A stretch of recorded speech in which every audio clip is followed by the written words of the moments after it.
2014 நாடாளுமன்ற தேர்தல் நடப்பதற்கு முன்னாலே ஏப்ரல் 18ஆம் தேதி அன்று பாரத பிரதமராக இன்றைக்கு இருக்கக்கூடிய திரு மோடி அவர்கள் நாங்கள் ஆட்சிக்கு வந்தால் மாற்றுக் கட்சிகள் ஆட்சி நடத்தும் மாநிலங்களில் அவர்களை நாங்கள் பழிவாங்க மாட்டோம் என்று அன்றைக்கு சொன்னார். ஆனால் அவர் சொன்னபடி நடந்துட்டு இந்த 2 லட்சம் ரூபாய் ஒவ்வொருத்தர் அக்கௌண்ட்டில் போடுவோம்னார். அதெல்லாம் சொல்லி நடந்தாரா நடக்கலையாங்கிறது அடுத்தது. ஆனால் மாற்றுக் கட்சிகள் ஆட்சிகள் நடத்தும் மாநிலங்களில் அவர்களை பழிவாங்க மாட்டோம் என்று சொன்னார். ஆனால் இந்த கடந்த 10 ஆண்டுகளிலே நாம் பார்த்து வருவது மாற்றுக் கட்சிகள் எங்கெங்கெல்லாம் ஆட்சி நடத்துகின்றனோ அங்கே அந்த ஆட்சியை மாற்றுவது, அந்த கட்சிகளை உடைப்பது போன்ற செயல்களைத்தான் இன்றைக்கு பாரதிய ஜனதா கட்சியினுடைய அரசு செய்து வருகிறது என்பதை நான் இங்கே குறிப்பிட்டு சொல்ல விரும்புகின்றேன். எனவே மாற்றுக் கட்சிகளை பழிவாங்குகின்ற மாட்டேன் என்று சொல்லிவிட்டு ஆட்சிக்கு வந்தவர் இன்றைக்கு மாற்றுக் கட்சிகள் ஆட்சி நடத்தும் மாநிலங்கள் மீது தான் குறிவைத்து பழிவாங்கும் நடவடிக்கையை மேற்கொண்டு வருகிறார். அடுத்ததாக அதற்காக பழிவாங்குவதற்கு அவர் பயன்படுத்துகிற இது அடியாட்களாக தன்னுடைய இடியையும் அமலாக்கத்துறையை இன்றைக்கு பயன்படுத்தி கொண்டு அதன் மூலமாக பலரையும் அச்சுறுத்தி அங்கே யார் யாரெல்லாம் பாரதிய ஜனதாவில் அமலாக்கத்துறையினுடைய வழக்குகளில் இருக்கிறார்களோ அவர்கள் பாரதிய ஜனதா கட்சியில் சேர்ந்து விட்டால் அவர்கள் புனிதர்கள் என்று ஆக்கிவிடுகிறார்கள். சேராதவர்கள் மீது பழிவாங்கும் நடவடிக்கை தொடர்ந்து கொண்டிருக்கின்றது. இன்றைக்கு அப்படி பார்க்கின்ற பொழுது மேற்கு வங்காளத்தினுடைய திரிணாமுல் காங்கிரஸை சேர்ந்த சுவேந்து அதிகாரி, அஸ்ஸாம் காங்கிரஸை சேர்ந்த ஹிமந்த் பிஸ்வா சர்மா, மகாராஷ்டிரா முன்னாள் முதல்வர் நாராயண் ரானே, சிவசேனாவின் பாவனா கவாலி, பிரதாப் சர்நாயக் ஆகியோர் மீதான சிபிஐ அமலாக்கத்துறைகள் வழக்குகள் போடப்பட்டு அவர்களெல்லாம் பாரதிய ஜனதாவில் ஐக்கியமானவுடன் அந்த வழக்குகள் காணாமல் போய்விட்டன. எங்கேயாவது அந்த வழக்குகள் நிலுவையில் உள்ளனவா என்று சொல்ல முடியுமா? எனவே அமலாக்கத்துறையை இன்றைக்கு ஒரு கேடயமாகத்தான் அவர்கள் பயன்படுத்துகிறார்கள் என்பதற்கு இது ஒரு எடுத்துக்காட்டு. இன்றைக்கு காலையிலே பாரதிய ஜனதா கட்சி சென்னையிலே ஒரு ஊழல் நடத்த அனுமதி கேட்டு கிடைக்காத சூழ்நிலையிலே அதன் தலைவராக இருக்கக்கூடிய திரு அண்ணாமலை அவர்கள் மாண்புமிகு தமிழ்நாடு முதலமைச்சரை பற்றி தவறான ஒரு செய்தியை அவர் A1 குற்றவாளி என்று சொல்லியிருக்கின்றார். முழுக்க இது ஒரு சட்டவிரோதமான செயல். ஏன் இதை சொல்லுகிறோம் என்று சொன்னால், பல்வேறு வழக்குகளுக்கு காரணமாக இருந்த, அதாவது பாஜகவில் இணைந்தால் சிபிஐ அமலாக்கத்துறை வழக்குகளை முடித்து வைக்கிறோம் என்று பாஜக பேரம் பேசியது ஆம் ஆத்மி கட்சியினுடைய டெல்லி முதல்வராக இருந்த மணிஷ் சிசோடியாவிடம். அவர் சேர மறுத்துவிட்டார். நீங்கள் ஏன் பாஜகவில் இணையக்கூடாது என்று செந்தில் பாலாஜியிடம் அமலாக்கத்துறை கேட்டது என்று நீதிமன்றத்திலேயே அவரது வழக்கறிஞர் கபில் சிபில் அதிர்ச்சி தகவலை சொன்னார்.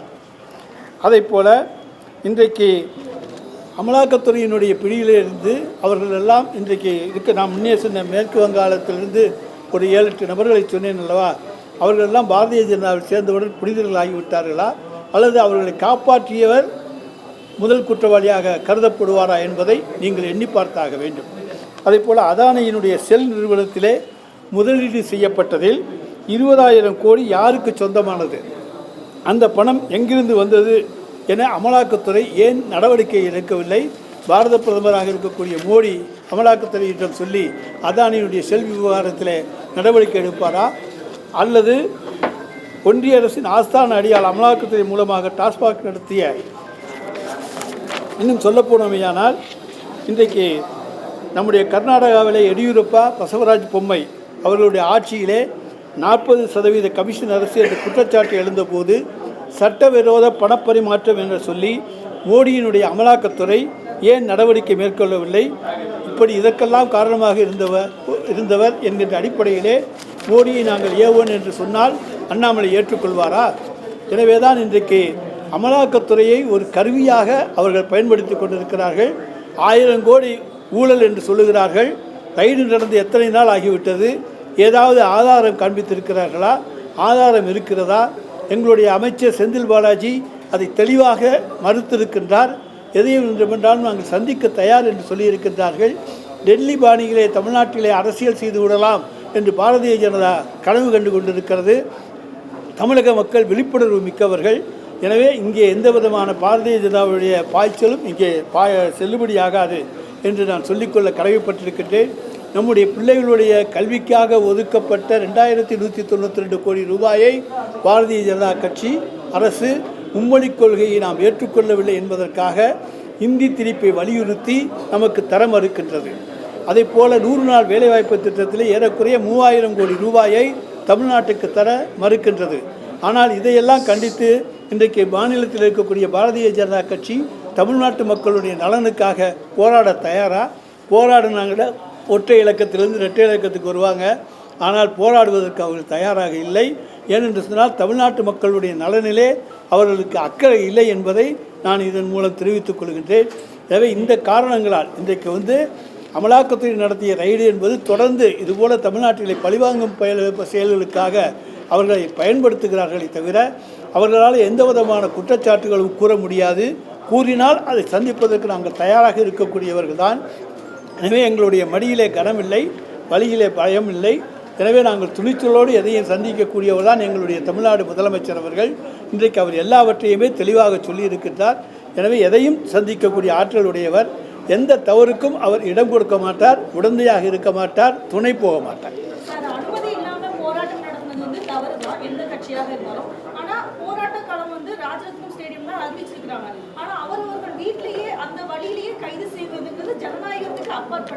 இல்லைங்க, போராட போகிற போது முன்னெச்சரிக்கை நடவடிக்கையாகவும் கைது செய்யலாம், அதில் ஒன்றும் தவறு கிடையாது.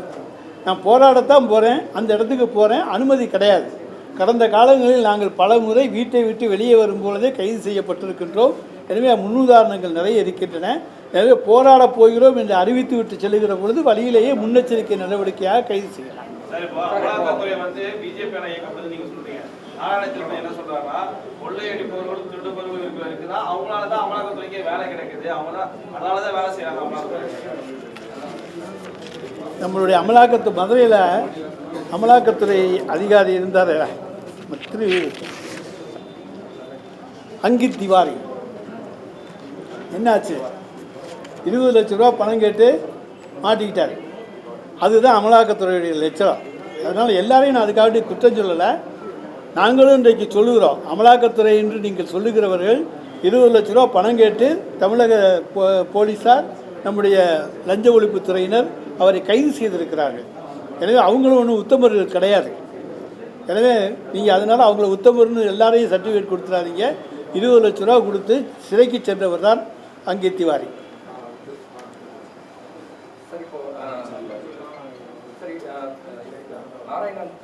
நாராயணன் அவர்கள் செய்தியாளர் சந்திப்பு சொல்லியிருக்காரு.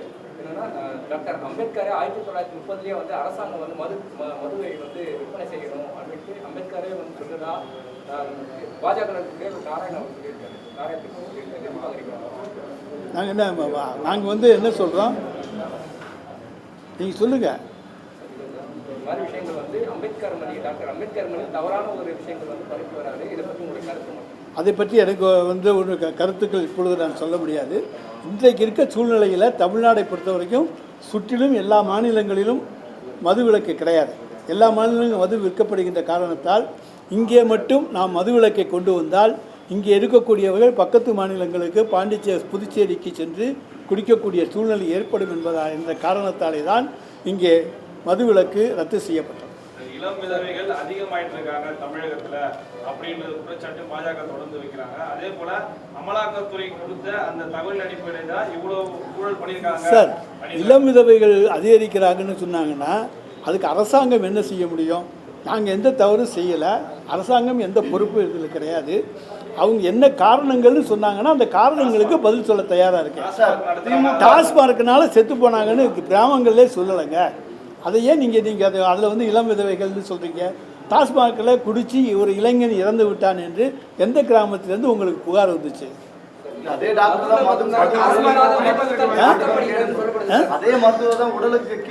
சார், நாங்கள் கேடுன்னு தான் நாங்களும் சொல்கிறோம், குடிக்காதீங்கன்னு தான் நாங்களும் சொல்கிறோம், நீங்கள் குடிக்க போகாதீங்கன்னு தான் நாங்கள் சொல்கிறோம். கடைகளின் எண்ணிக்கையை குறைப்பதற்கு வாய்ப்பு இருக்கா? கடைகளின் எண்ணிக்கையை குறைப்பதற்கு வாய்ப்பு இருக்கா? நம்ம தேர்தல் அறிக்கையிலேயே நிறைய சொல்லியிருக்கோம். ஒரு 500 கடை மூடிட்டோம். இன்னும் பாக்கி இருக்கக்கூடிய சந்தர்ப்ப சூழ்நிலையை பார்த்து அது மாண்புமிகு முதலமைச்சர் அவர்கள் முடிவு செய்வாங்க. சார், எல்லா ஊர்லயும் தலைவர்களை மிரட்டுறதுக்காக ஈடியை பயன்படுத்துறாங்க. இப்போ இங்கே முதலமைச்சர் நிறைய குற்றச்சாட்டு வைக்கிறாங்க. இது அவங்களுடைய நோக்கம் என்னவா இருக்கு? அவங்களுடைய நோக்கம் நான் தான் சொன்னேன், டெல்லி பாணியில் இங்கே எதுவும் செய்யலாம்னு அவங்க நினச்சிக்கிட்டு இருக்காங்க. அது மாதிரியது அவர்களுடைய கனவு இங்கே நிறைவேறாது என்று இங்கே நான் சொல்லிக்கொள்ள கடமைப்பட்டேன்.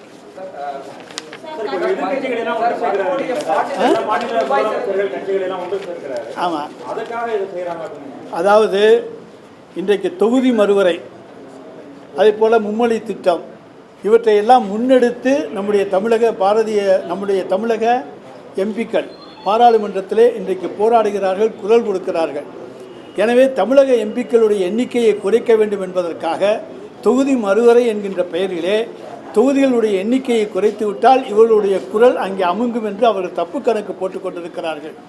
எனவே யாரெல்லாம் பாதிக்கப்படுவார்களோ இந்த தொகுதி மறுவரை மூலம் அவர்களையெல்லாம் ஒன்றிணைக்கின்ற சக்தியாக இன்றைக்கு மாண்புமிகு தமிழ்நாடு முதலமைச்சர் அவர்கள் இருக்கிறார்கள். எனவே அதனால் இன்றைக்கு பாரதிய ஜனதா கட்சிக்கு தமிழ்நாடு முதலமைச்சர் மீது தனி கோபம்.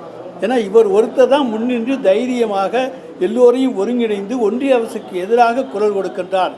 தன்னுடைய உரிமையை நிலைநாட்டுவதற்காக யார் யாரெல்லாம் பாதிக்கப்பட்டார்களோ அவர்களையெல்லாம் ஒருங்கிணைத்து இன்றைக்கு போராட்டத்துக்கு அழைக்கின்றார் என்கின்ற கோபம் அவர்களுக்கு இருக்கிறது. எனவே நாங்கள் இந்த மாநில உரிமைக்காக போராடுவது ஒரு அடிப்படை. எத்தனை வாட்டி தான் போராட்டம் நடத்தினா முடக்குவீங்க? அறிவிப்பு இல்லாமல் முதலமைச்சர் வீட்டே முற்றுகையிடுவோம்னு அண்ணாமலை சொல்கிறாங்க.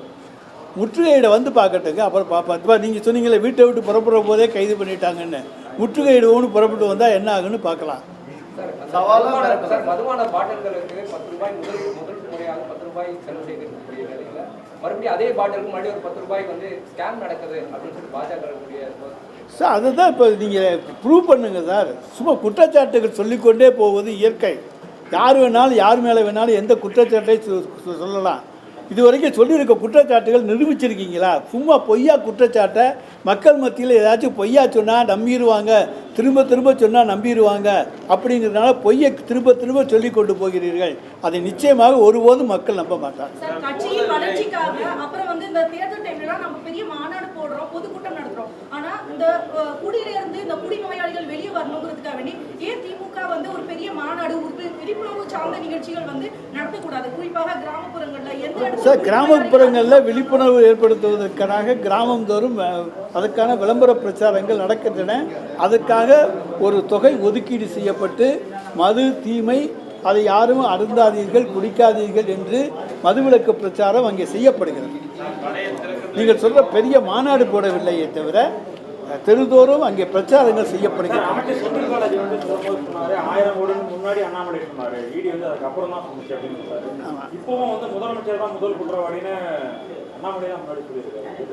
அதாவது நாங்கள் அதை தான் இப்போ சொல்கிறோம். இன்றைக்கி இடி வந்து ரைடு பண்ணி இப்போ எத்தனை நாள் ஆச்சு? இது வரைக்கும் ஏதாச்சும் ஒன்று கூட எந்த ஆதாரத்தையும் அவங்க வெளியிடலை. ஒரு அமௌண்ட்டை போட்டு அவர் அண்ணாமலை சொன்ன 1000 கோடியே ஈடியும் 1000 கோடின்னு சொல்லுது. திரும்ப திரும்ப அதாவது ஒரு கிளிப்பிள்ளை மாதிரி அண்ணாமலை சொன்னதை சொல்லுகிற கிளிப்பிள்ளையாக அங்கே ஈடி வந்து அங்கே செயல்பட்டு இருக்கிறது. நிச்சயமாக இதில் வந்து நீங்கள் யாரும் நினைக்கிறபடி எங்களுடைய முதலமைச்சரை சிக்க வைக்க முடியாது. அவர் மக்களுக்காக சேவை செய்யக்கூடியவர். இதில் அவருக்கு எந்த விதமான சம்பந்தமும் கிடையாது. ஊழலே நடக்கலை, நடந்தால் தானே அப்புறம் சம்பந்தம். சார், இப்போ கடையை திறந்து வச்சிருக்காங்க, அதே போல மது பாட்டிலுக்கு கூடுதலாக ஒவ்வொரு கடையிலும் 10 ரூபாய் வாங்குறாங்கன்றாங்க. பில் சிஸ்டம் கொண்டு வரணும், அந்த பில் சிஸ்டமே கொண்டு வரலன்னு கேள்விங்க. இந்த பில் சிஸ்டம் கொண்டு வந்திருக்காங்க, போய் நீங்கள் பாருங்க. எங்கேயாச்சும் யாராச்சும் 10 ரூபா கூட கேட்டாங்கன்னா வந்து சொல்லுங்கள். சார், நேற்று கூட ஒரு வீடியோ வெளியே வந்து நீலகிரியில் ஒரு டாஸ்மாக் கடையில் 200 ரூபாய் பாட்டிலுக்கு 240 ரூபா வாங்குறாங்க. அந்த வீடியோ நேற்று இன்ஸ்டால ஃபேஸ்புக்கில் எல்லாத்தையும் அப்படி குறிப்பிட்ட இதுகள் இருந்தால் நாங்கள் அதை பற்றி விசாரித்து அவர்கள் மீது உரிய நடவடிக்கை எடுத்துக்கொண்டிருக்கிறோம். ஏற்கனவே நடவடிக்கை எடுத்திருக்கிறோம். அப்படி கூடுதலாக யாராவது விலக்கி விட்டால் அது செய்திகள் வெளியே வருமையானால் அவர்கள் மீது உரிய நடவடிக்கை நிச்சயமாக